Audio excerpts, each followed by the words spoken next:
Olá, boa noite, internautas. Sejam muito bem-vindos ao canal Centro Espírita Jesus de Nazaré. Hoje estudaremos o livro Palavras de Vida Eterna, na lição 127, Chamamento Divino. E quem irá nos auxiliar no estudo de hoje é a nossa amiga e companheira Kelly Nascimento. Kelly, seja muito bem-vinda e um excelente estudo a todos.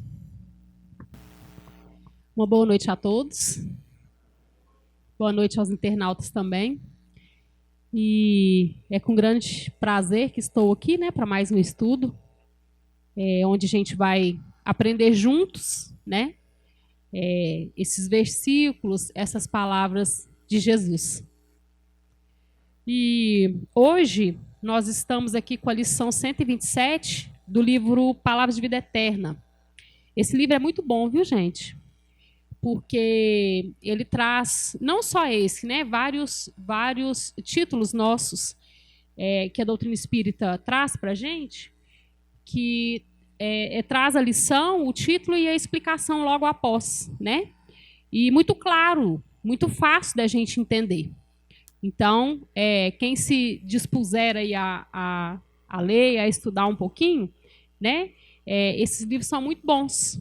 Além de outros também, o Livro dos Espíritos, são muito bons para quem está começando a entender um pouco mais, do que só pegar o Evangelho sozinho e ler a Bíblia, ler o Evangelho sozinho, que a gente pode interpretar coisas erradas, Então, aqui é muito claro quando a gente estuda por esses livros, Eles são muito claros para a gente. Então, hoje, o título da leitura é Chamamento Divino. E ele começa com uma passagem de Lucas. É o seguinte: disse ao seu servo: sai depressa pelas ruas e bairros da cidade e traze aqui os pobres, os aleijados, mancos e cegos. Está lá, Foi Jesus que falou, está lá em Lucas, capítulo 14, versículo 21. Depois a gente vai entender o que são esses pobres, esses aleijados, esses mancos e esses cegos, Muita gente alega incapacidade de colaborar nos serviços do bem, sob a égide do Cristo, relacionando impedimentos morais. A quem se diga errado em excesso, a quem se afirme sob fardos de remorsos e culpas, a quem se declare portador de graves defeitos, e quem assevere haver sofrido lamentáveis acidentes da alma. Entretanto, a palavra de Jesus se dirige a todos, sem qualquer exceção.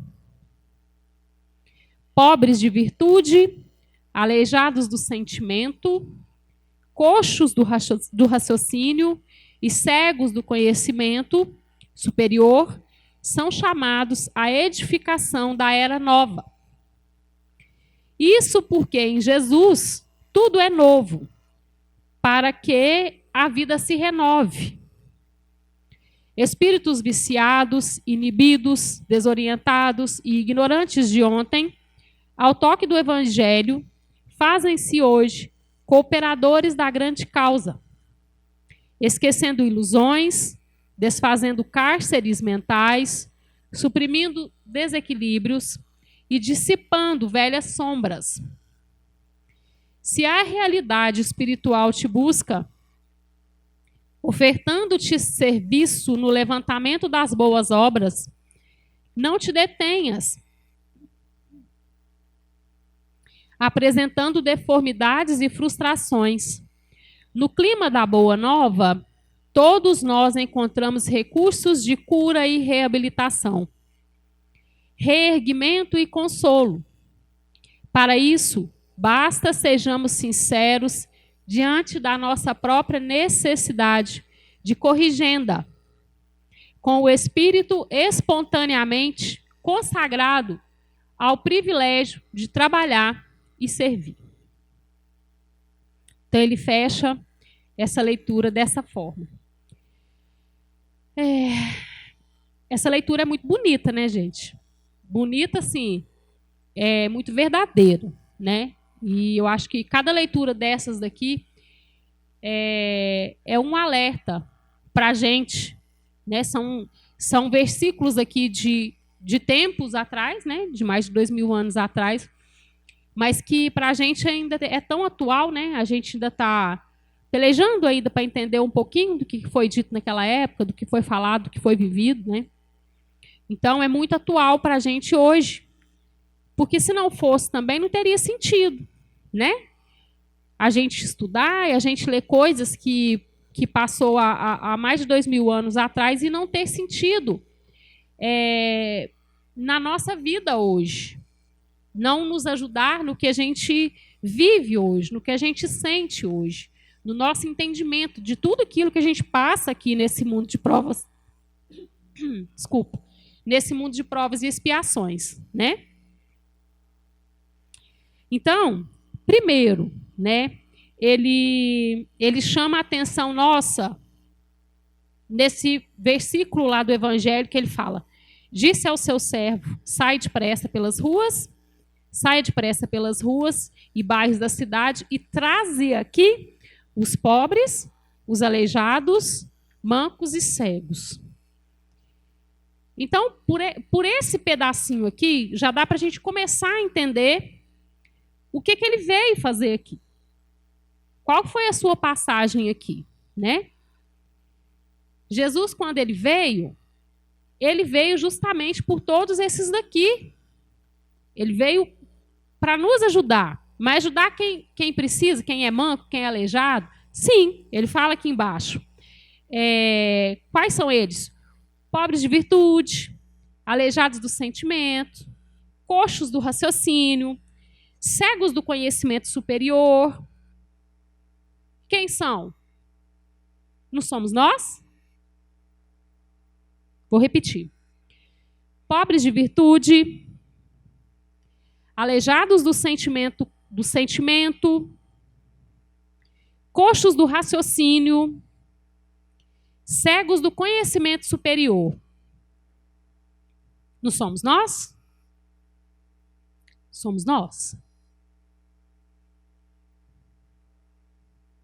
Então, ele veio justamente para ajudar a gente que estava aqui também naquela época, né? Teve toda uma preparação, porque ele era um espírito muito superior a nós, é claro, que estávamos aqui, né?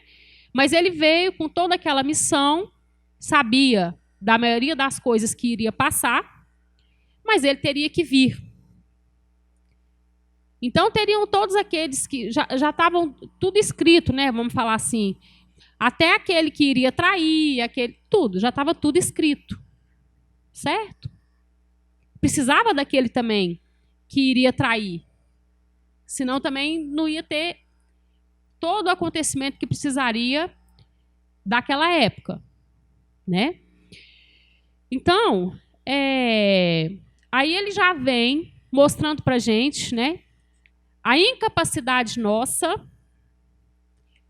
não vou falar incapacidade, a ociosidade nossa em prol do outro. Então, ele nomeou aqui todos aqueles atributos que a gente fala, que a gente joga por não precisar ainda estar no processo de ajuda ao próximo.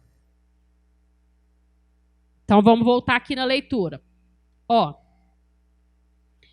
Então, são as desculpas que nós damos a nós mesmos para a gente não precisar fazer alguma coisa a favor do outro. Vocês estão entendendo? Aí ele fala assim: há quem se diga errado em excesso. O que é esse errado em excesso, gente? Sabe aquele humilde, assim, aquela pessoa que quer passar como humilde, mas não tem nada de humildade? Ah, eu ainda sou muito atrasado, meu processo evolutivo ainda é muito atrasado ainda, eu não tenho capacidade ainda de fazer nada para ajudar o próximo, não. Vocês conseguem enxergar uma humildade embutida aí, que não é nenhuma, que não é humildade? Consegue? Nós não fazemos isso? O tempo todo. Há quem se afirme sob fardos de remorsos e culpas. Então, enquanto a gente está remoendo as culpas, enquanto nós estamos remoendo os remorsos, para, às vezes, entre aspas, dar um de vítima, de coitadinho, né? Eu não vou conseguir fazer nada. Se eu olho para trás e consigo ver que fiz coisas que não foi bacana, que não foi legal, o interessante é eu tentar mudar aquilo que eu fiz e que não foi legal. Eu fiz. Hoje eu tenho consciência de que não foi bacana. Mas o carregar a culpa e o remorso não vai resolver. Sabe por quê? Porque mais uma vez eu vou ficar parado. Vocês já repararam, já tiveram noção de o quanto a culpa e o remorso nos faz parar? Parar mesmo. Literalmente. A gente para no tempo. Porque quando a gente tem remorso e culpa, a gente só fica remoendo aquilo que nós fizemos, nos desvalorizando e nos enchendo de culpa. Ah, mas como que eu vou viver sem culpa? A gente vai, pelo menos, tentar não ficar carregando essas culpas conosco. Se eu já tenho noção daquela demanda que o meu espírito ainda carrega, eu tenho que tentar melhorar aquela parte. Mas sem me vitimizar. Ah, eu não consigo mesmo. Ah, eu sou um sem sorte. Minha vida não anda e tal. E a gente vai nesse processo. Nesse processo de vítima, de culpa, né? Só que nós sabemos que nós não somos perfeitos, né? Se nós fôssemos perfeitos, nem aqui nós estaríamos. Nós estamos aqui vivendo provas e estamos sendo provados e vivendo expiações, aprendendo e depois fazendo as provas para saber se eu aprendi, se eu posso passar para frente ou não. E são provas mesmo. Quando a gente está na escola, quando a gente está na faculdade, quando a gente está no mestrado, qualquer área que seja, nós não temos as provas. Não temos que fazer? Então, a professora vai, te passa as matérias, né? Você vai anotando, você vai acompanhando. As partes mais importantes você deixa no seu caderno e tal. Aí chega um belo dia, ela fala assim, gente, nós vamos fazer a prova dia tal. Vocês se preparem que nós vamos fazer a prova. Ela já passou a parte técnica, né? Já passou a matéria, o conhecimento. Então, vamos ver quem aprendeu e vamos ver quem ainda não aprendeu, que parte que achou mais difícil, que parte que ficou mais pendente, para poder continuar. E é justamente isso que acontece conosco, sabe? Não é nenhuma maldade do inferno ou que o julgamento de Jesus, de Deus contra nós. Não existe isso. O julgamento, a salvação, isso, quem vai nos ofertar somos nós mesmos, a nossa própria mente. Aqui, nós vivemos dias em que a gente vive o céu e tem dias que a gente vive o próprio inferno. Concordam? Aqui mesmo. Não precisa de desencarnar, não. Aqui. Nós temos os nossos dias bons e os nossos dias ruins, né? Mas daí, uma coisa que às vezes nos atrapalha muito é a gente se esconder por trás desses sentimentos. Se esconder por trás dessas culpas, se esconder por trás desses remorsos. aí, o que a gente faz? A gente não consegue tomar atitude da mudança. Por quê?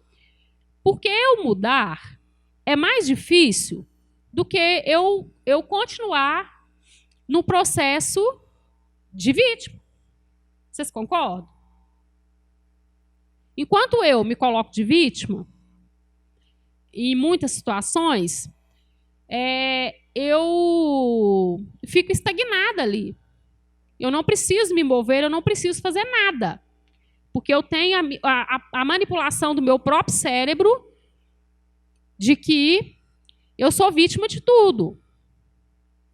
Ô, gente, isso são coisas assim, é um processo inconsciente, sabe? Eu estou falando com vocês, mas às vezes dá a impressão que a gente pensa isso o tempo inteiro, a gente, né, bola isso no nosso cérebro o tempo inteiro, mas não é assim. Isso, a maior parte, está no nosso inconsciente. Por que no nosso inconsciente? Porque nós não temos consciência de que a gente vive assim. Pior de tudo. Porque quando a gente se conscientiza daquilo que a gente faz, daquilo que a gente não faz, daquilo que a gente está vivendo, quando a gente associa, fica mais fácil a gente resolver a situação. Agora, quando a gente ainda nem descobriu, muitos de nós nem descobrimos ainda aonde a gente tem que trabalhar, o porquê das coisas. Sabe? Então, por isso que o Santo Agostinho falava, o Sócrates, né, já falava, conheça-te a ti mesmo, o Santo Agostinho veio e reafirmou, né, pediu para a gente, para nós nos conhecermos, é por isso.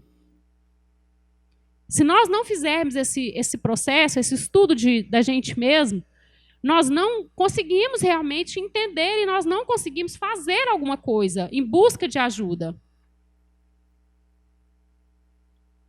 E muitas dessas coisas que a gente pode fazer é em prol do outro. Aí a gente pensa assim, mas eu vou me curar ajudando o outro? Sim. Muitas vezes, sim. Porque você tira o foco do seu problema, que muitas vezes nós achamos que é o maior de todos, certo? E a gente vai ver que existem outras pessoas que também sofrem, que também choram, que também, às vezes, têm problemas muito maiores do que os nossos e que, às vezes, nos dão uma lição. Vocês sabiam que muitos processos, às vezes, de pessoas com depressão, né, que pessoas que buscam os médicos, psiquiatras, né, os psicanalistas, muitos deles já estão entendendo isso, essa questão do fazer em prol do outro. Muitos médicos já estão entendendo isso. Não só porque, mas é porque muitos médicos são espíritos. Não, às vezes nem é. Acredita, não são espíritos, acredita na espiritualidade. Sabe? Vocês já começam a ver que funciona. Incentivar o seu paciente a fazer alguma coisa em prol do outro, um trabalho voluntário, que seja qualquer coisa. Ajuda. Ajuda aquele paciente a sair da depressão. Não é uma coisa que às vezes a gente pensa assim, então, né, é uma coisa boba, então, não vou precisar nem de tomar remédio. Mas é justamente isso. Por quê? Quando você está no processo da depressão ou qualquer outro tipo de processo, né, que nos traz uma tristeza, nos traz um constrangimento, uma frustração muito grande,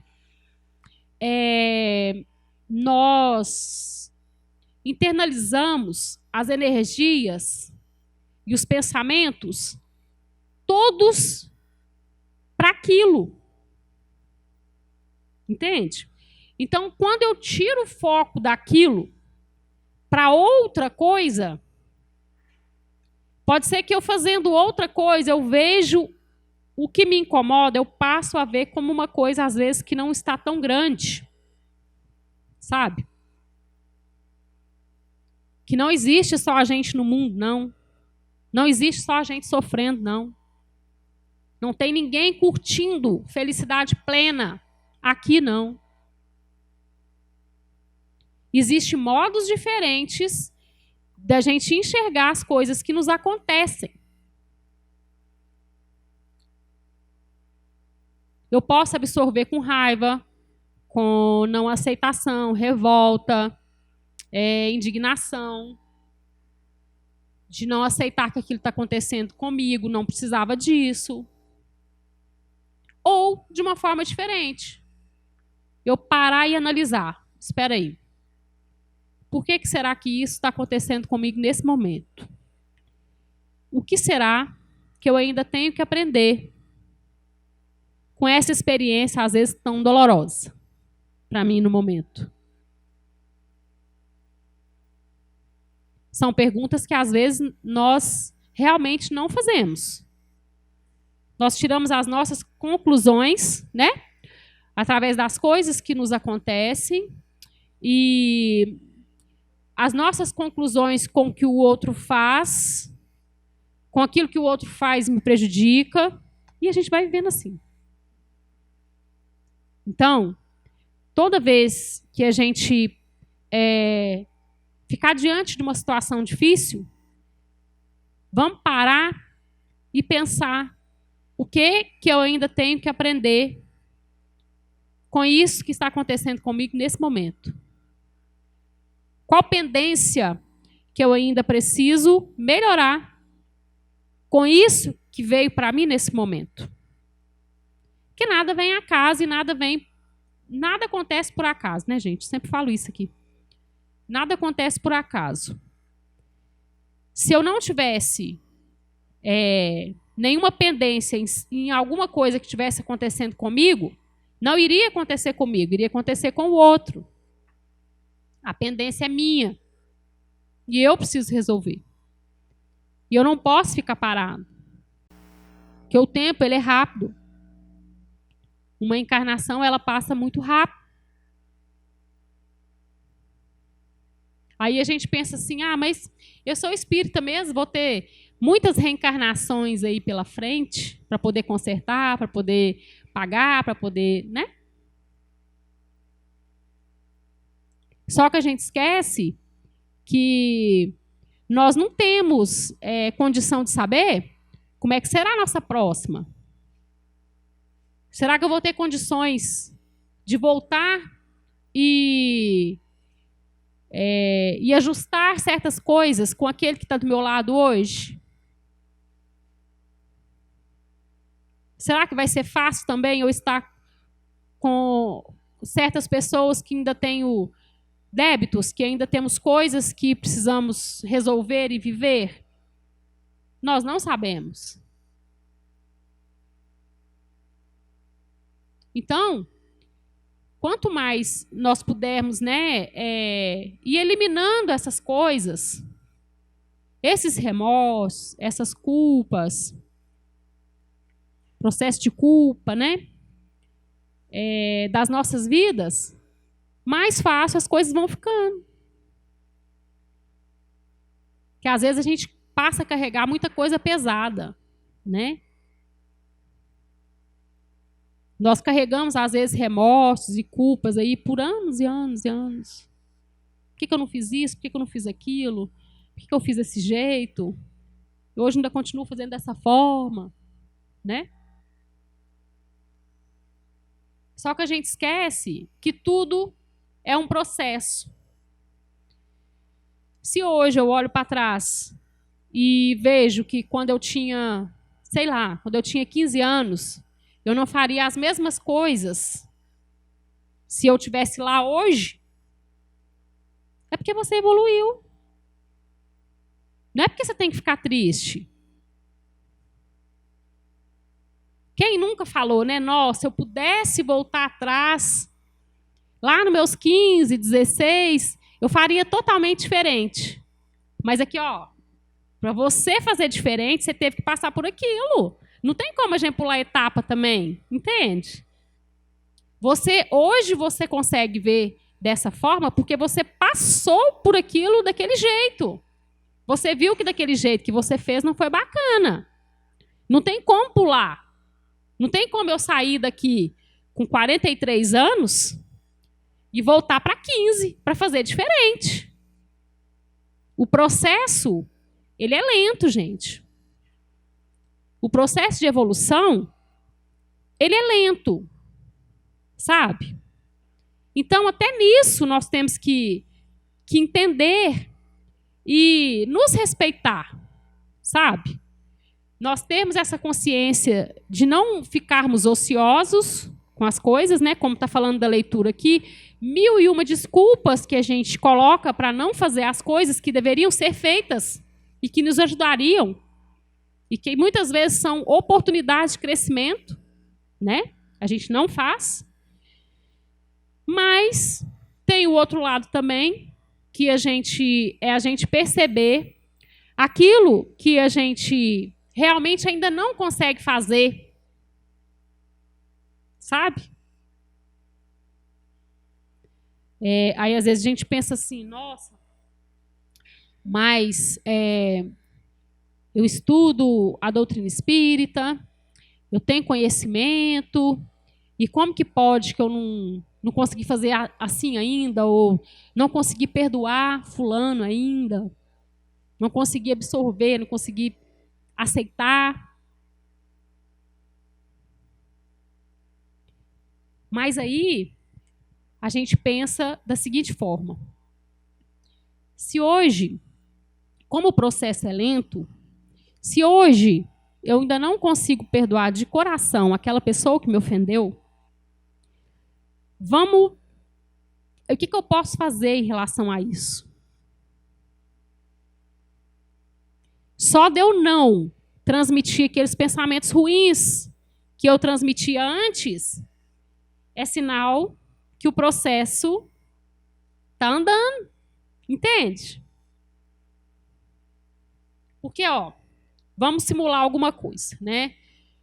Fizeram alguma coisa comigo e eu não aceitei e tal, e hoje, aí passei, aí na hora ódio, raiva, aí o sentimento vai mudando, não tem o ódio mais, mas a mágoa está lá.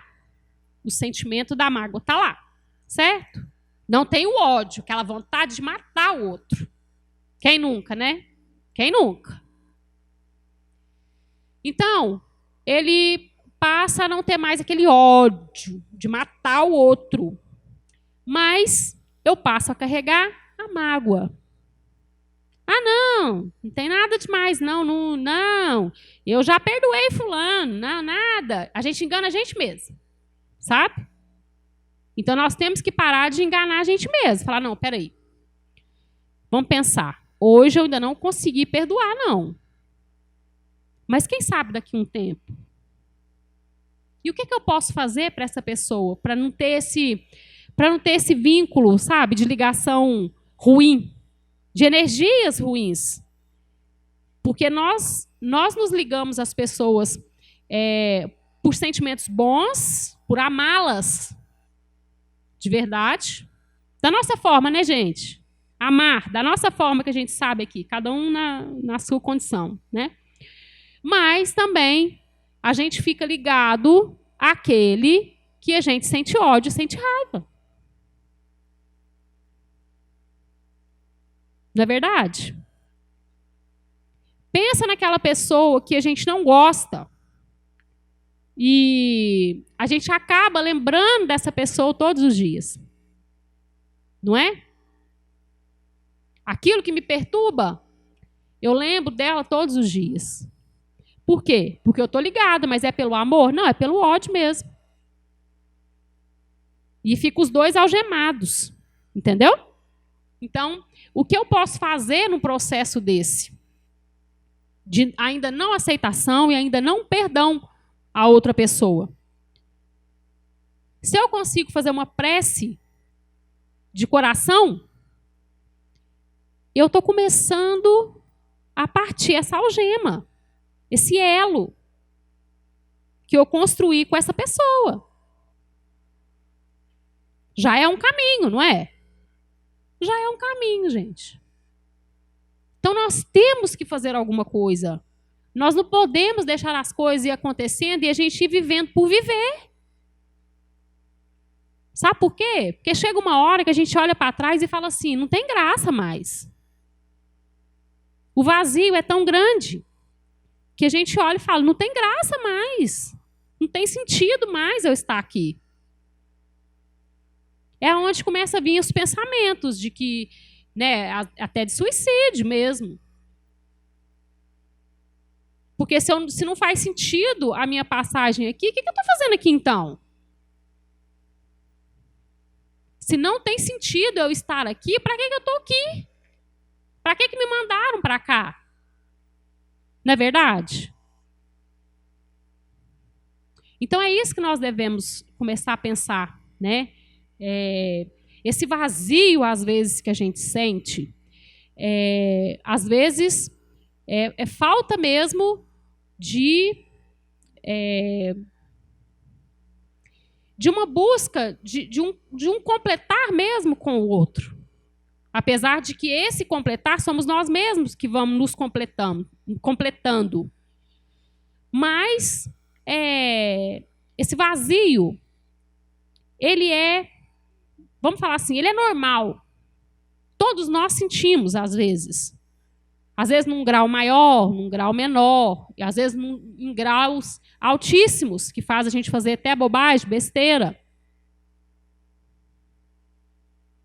Mas o porquê desse vazio, né? Por que desse vazio que a gente sente? Se a gente sabe que nós nunca estamos sozinhos. Nós nunca estamos sem direcionamento. Será que falta fé?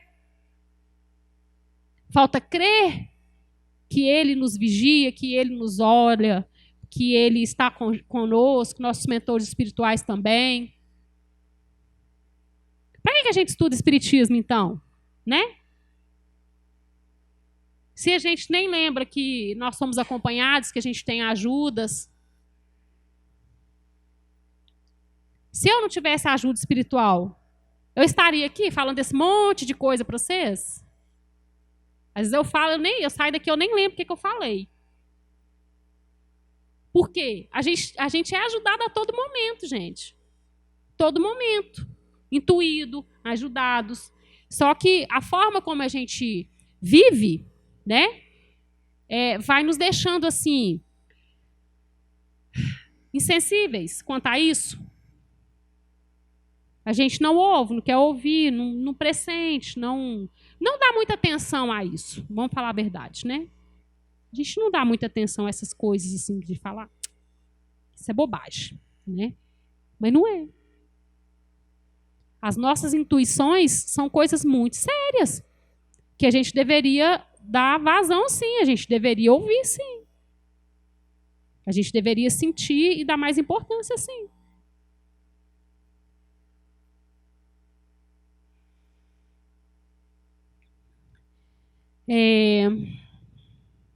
Aí, gente, ele continua assim, ó. Espíritos viciados, inibidos, desorientados e ignorantes de ontem, ao toque do Evangelho, fazem-se hoje cooperadores da grande causa, esquecendo ilusões, desfazendo cárceres mentais, suprimindo desequilíbrios e dissipando velhas sombras. Então, o que seria esse toque do Evangelho, né, nas nossas vidas? Que é a única coisa que poderia fazer a gente mudar de verdade, mudar a nossa trajetória, mudar o nosso modo de ver as coisas, né? Não é só pegar e ler. É entender e, a partir daí, começar a fazer. Porque muitas vezes esse vazio existencial, esses sentimentos que a gente tem de estar sozinhos, de estarmos desamparados, de que tudo está errado para mim, seria, às vezes, somente o caminho errado que me apresentaram e eu não segui. Que caminho? Porque Jesus veio aqui nos ensinar. Ele veio e nos ensinou. e nos ensinou da melhor forma possível. Por que da melhor forma possível? Porque não teve imposições, né? Fulano, anda, arruma, vamos, você vai comigo. Como a gente faz, né, com as pessoas, né? Teve isso? Não. Porque ele sabia que na hora que ele chegasse aqui, alguns estariam preparados, outros não. Alguns seriam curados, outros não. Por quê? Porque ele sabia que cada um estava ali no estágio evolutivo dele. Mesmo estando vivendo no mesmo, às vezes até no mesmo local. Ele sabia e respeitava. Fulano não vai. Tudo bem, não chegou a hora dele ainda. Mas ele tinha que deixar o legado dele, de alguma forma. Ele tinha que deixar escrito de alguma forma. Pelo menos alguns tinham que segui-lo e deixar alguma coisa. Senão, a missão que ele veio cumprir aqui não estaria pronta, não estaria feita por completo. Se ele veio, ninguém anotou, ninguém fez nada e não ficou nada, não adiantou. Então, no entanto, nós estamos hoje aqui lendo, tentando entender aquilo que ele nos passou há mais de 2000 anos atrás. E olha que não é fácil não, viu, gente? Não é fácil, a gente tem que estudar mesmo, tentar entender, para depois a gente tentar incluir algumas coisas que a gente já consegue nas nossas vidas. Porque também não pode ficar só no papel, senão não tem sentido também. Sabe aquela pessoa que entende tudo de cabo a rabo do evangelho, mas você vai ver na experiência mesmo,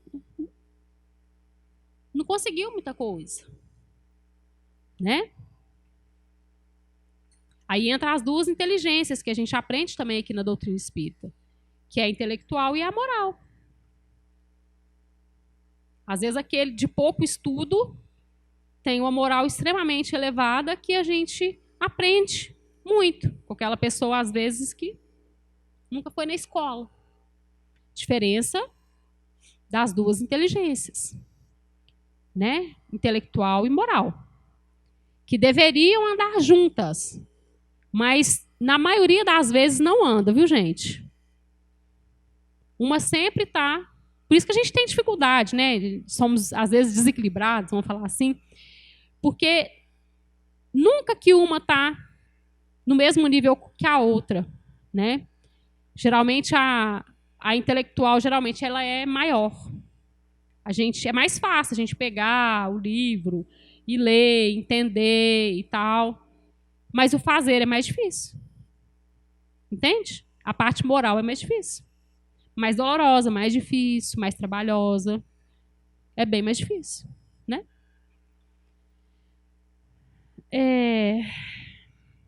Então, gente, hoje era isso que eu tinha para passar para vocês, viu? E eu agradeço muito a oportunidade.